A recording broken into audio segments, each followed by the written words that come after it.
Magsisimula ang pelikula sa isang babaeng nagngangalang Casey at makikita natin siyang tumatakbo sa isang parke. Huminto siya para magpahinga at may nakita siyang glove. Lumingon siya at nakita ang isang nakakatakot na batang lalaki na direktang nakatingin sa kanya.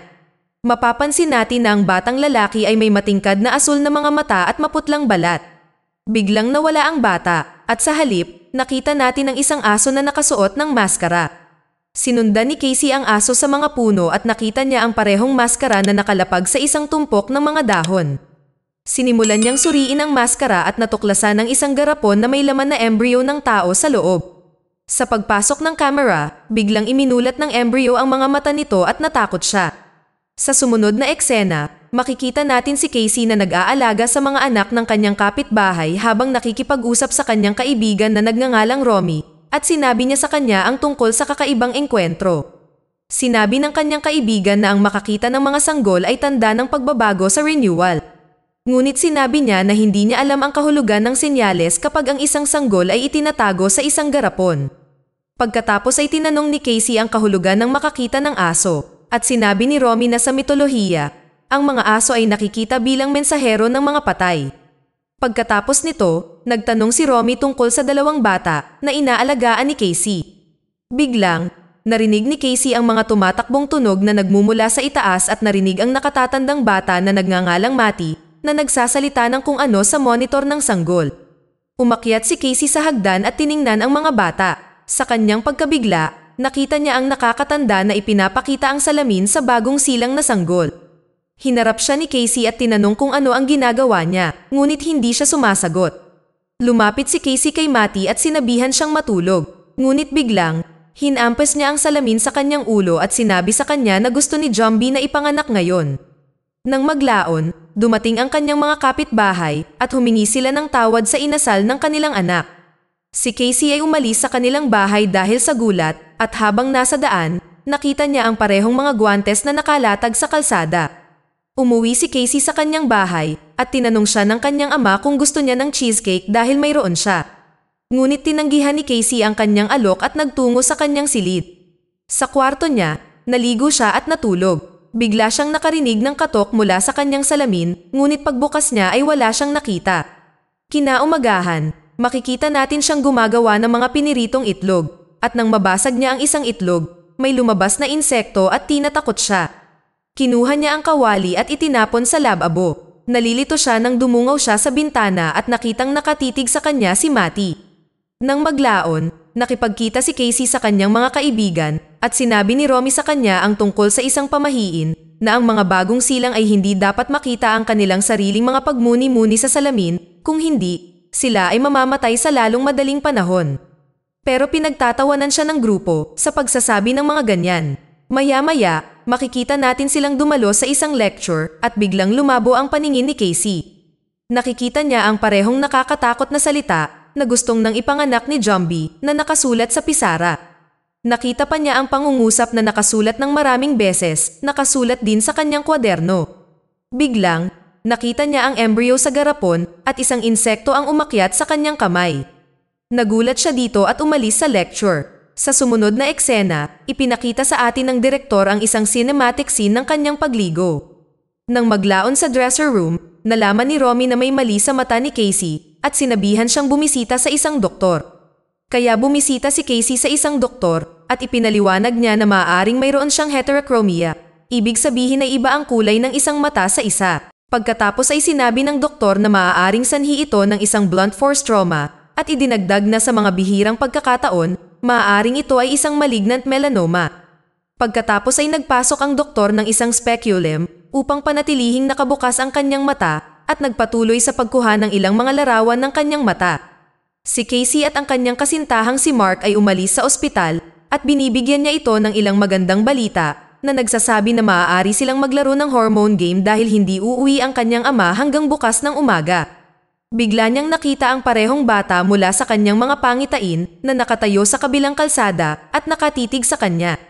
Ngunit agad siyang nawala nang may dumaan na sasakyan.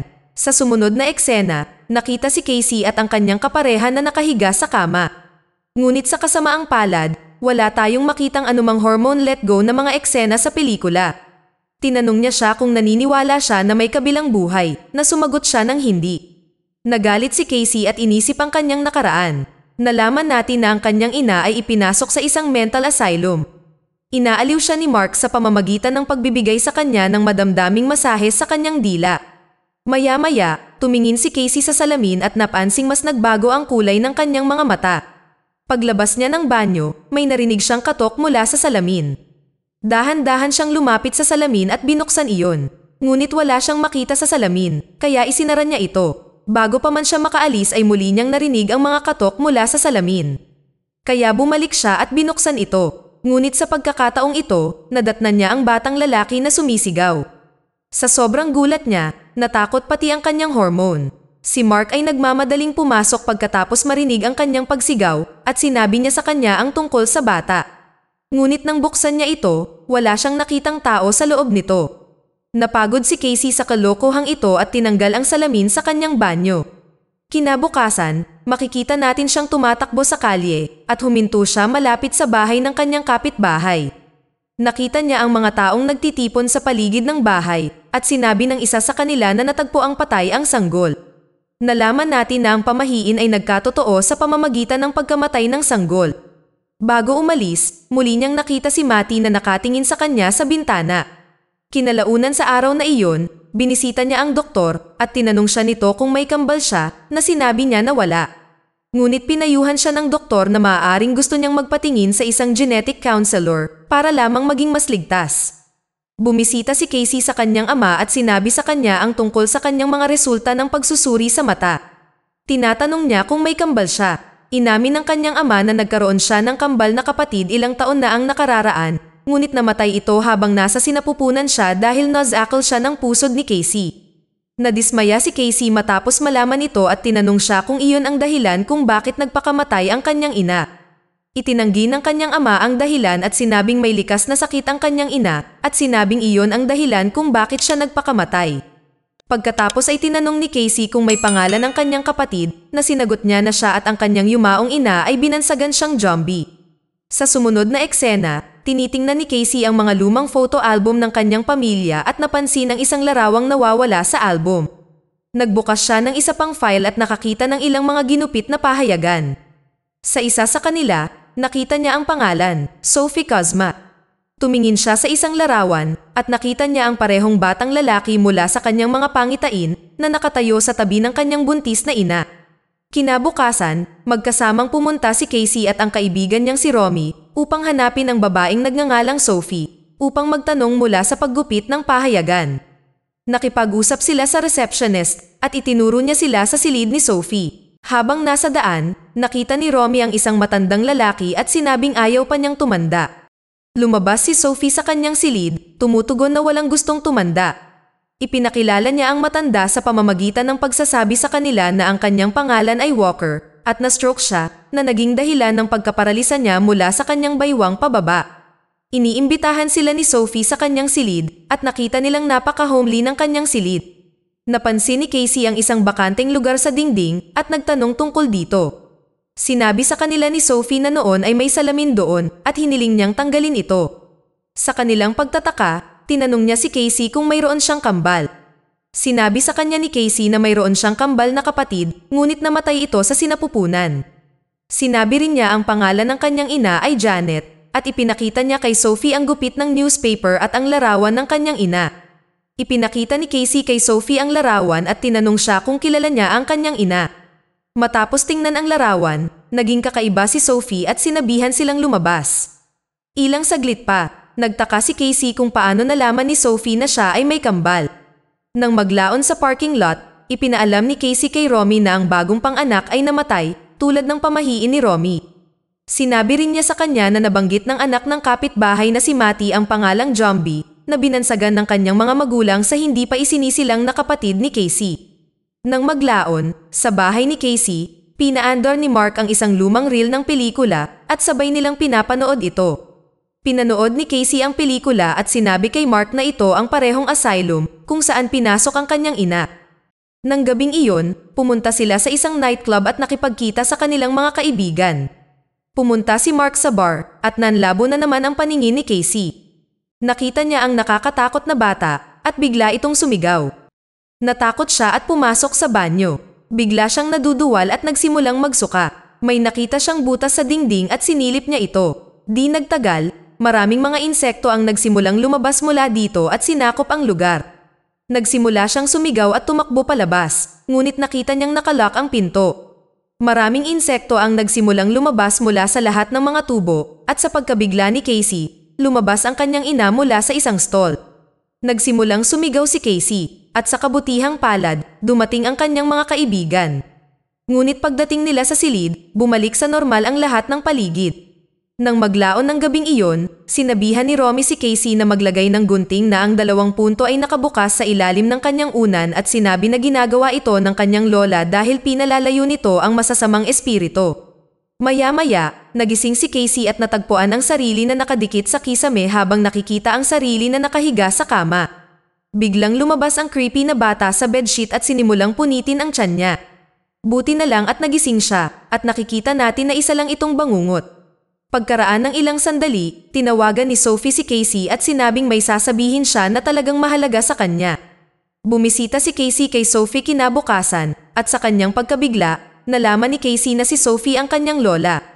Ipinaliwanag pa ni Sophie na noong bata pa siya, mayroon siyang kambal na kapatid na lalaki na nagngangalang Barto at pareho silang ginamit sa isang eksperimento ng Nazi na isinagawa ng isang doktor na nagngangalang Joseph. Isinagawa ang mga eksperimentong ito sa Auschwitz noong Ikalawang World War. Dagdag pa niya, sa panahon ng isa sa mga eksperimento, namatay ang kanyang kapatid. Ngunit makalipas ang ilang araw, isang demonyong nagngangalang Dibek ang pumasok sa katawan ng kanyang kapatid at ginamit ito bilang portal para makapasok sa mundo ng mga buhay.